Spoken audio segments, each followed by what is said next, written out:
பசுமையான ஒரு அழகான காட்டுல யானை, மான், முயல், கிளி, அணில் மாதிரி நிறைய மிருகங்கள் சந்தோஷமா வாழ்ந்துகிட்டு இருந்தாங்க. அந்த காட்டுல மிட்டு ஒரு குட்டி குரங்கு இருந்தது. ஒரு நாள் மிட்டு காட்டுக்கு பக்கத்துல இருக்கிற கிராமத்தை பார்த்துச்சு.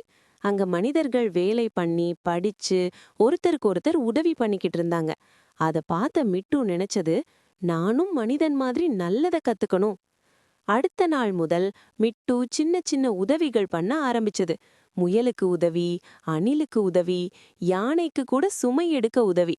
மனிதனும் மிருகங்களும் எல்லாரும் சேர்ந்து சந்தோஷமா இருந்தாங்க. அப்போ திடீர்னு பெரிய புயல் வந்துச்சு. மழையும் காற்றும். குட்டி மிருகங்கள் எல்லாம் பயந்துடுச்சு. அப்போ மிட்டு தைரியமா முன்னாடி வந்து, பயப்படாதீங்கன்னு சொல்லி எல்லாரையும் பாதுகாப்பான இடத்துக்கு கூட்டிட்டு போச்சு.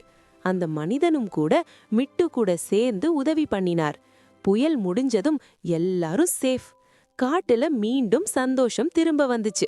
அப்போ எல்லாரும் புரிஞ்சுக்கிட்டாங்க, மனிதன் ஆகணும்னா உருவம் வேண்டாம், நல்ல மனசு இருந்தா போதும்.